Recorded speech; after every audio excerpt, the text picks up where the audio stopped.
Hey guys, welcome back. So today we'll be going to do another lecture, and in this lecture video we are going to talk about anxiety disorders. Anxiety disorders, it's gonna be a very short video because there is nothing much to talk about. It's almost the same as mood disorders, but just like we have a certain specific classification of these anxiety disorders. We'll talk about it later on. So the whole lecture video of this topic is just going to be on this one slide only, but I'll talk about four different components of this lecture video. That is the first of all is the induction. That means that is like we are going to talk about what is psychiatry. Another one we will be talking about what is anxiety and what are the different types of anxiety disorders and what are the common types of symptoms that you can see in these anxiety suffering patients. So yeah, we can start with the lecture video then. Okay, psychiatry. What is psychiatry? So psychiatry basically is a branch of medicine that deals with the diagnosis and treatment of mental illness, which typically involves disorders of behavior, affect, perception, and cognition. This is the definition for psychiatry. Okay, and in the past, the role of biological factors in mental disorders was like under-recognized. Like in the early 20th century, around 10 to 15% of psychiatric inpatients were suffering from it's called a disease called a general paralysis of the insane. Means it's a manic. It could be even a psychotic type of condition which culminated in widespread neurological features such as dementia and eventually leading to death. And then they found out that the cause of the disease is to be triggered by the infection with syphilis, and therefore the disease is then virtually eradicated by the discovery of penicillin, which is a type of antibiotic. So what you have to know here is a mental illness also can have biological reasons. Okay, that is what they are trying to tell here. And then as anxiety is not a physical type of illness, it's a mental type of illness. So now we'll go and talk about what is anxiety. Anxiety, we have both normal and pathological anxiety. A normal, okay, anxiety is basically a psychological, physiological, and behavioral state induced in animals and humans by a threat to well-being or survival, either actual or potential.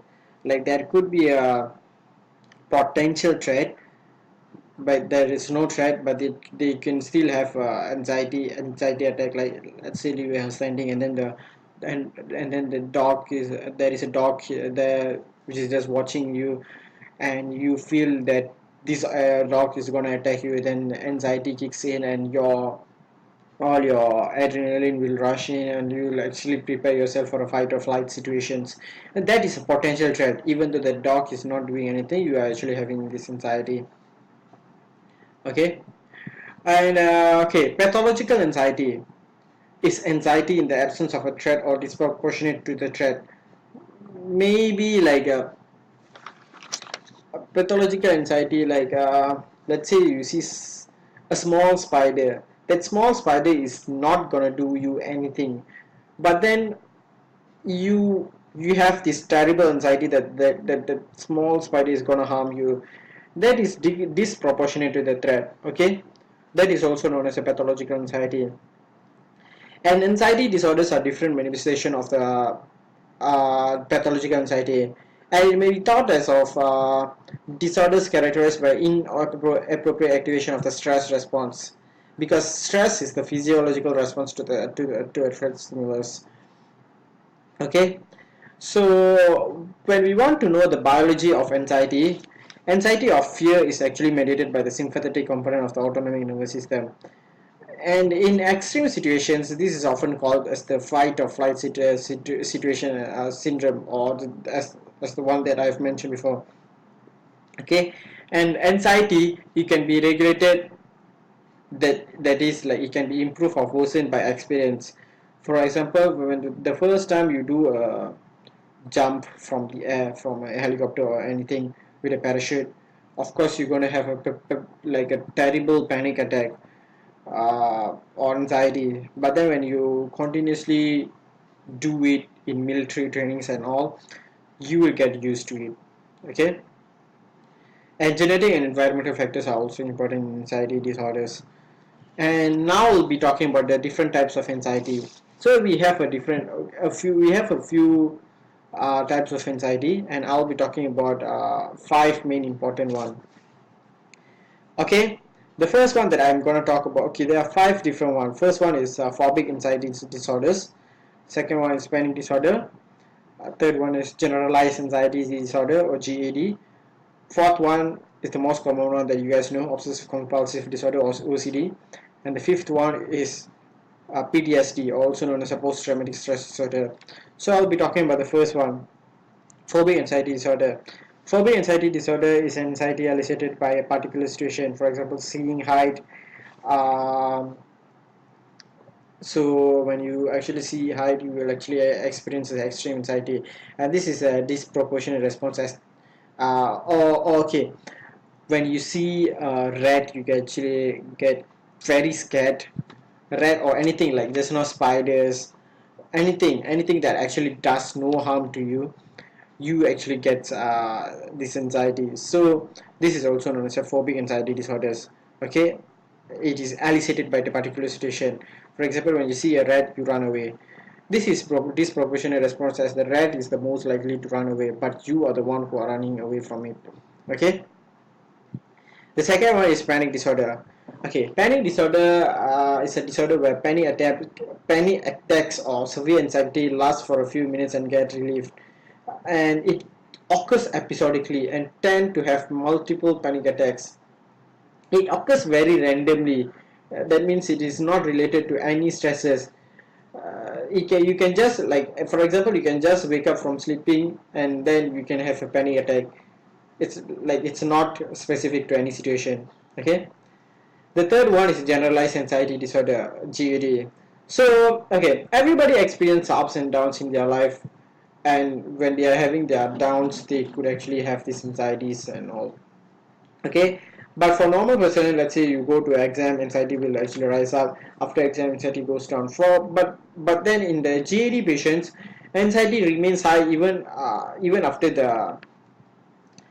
the stressor is actually not there anymore. For example, even after exam, they're actually having this anxiety, like continuous anxiety, like what's going to happen to my marks, what am I going to answer to my patient, to my parents, and how am I going to cope with my weakness, and how am I going to succeed in my life, and all those continuous anxieties.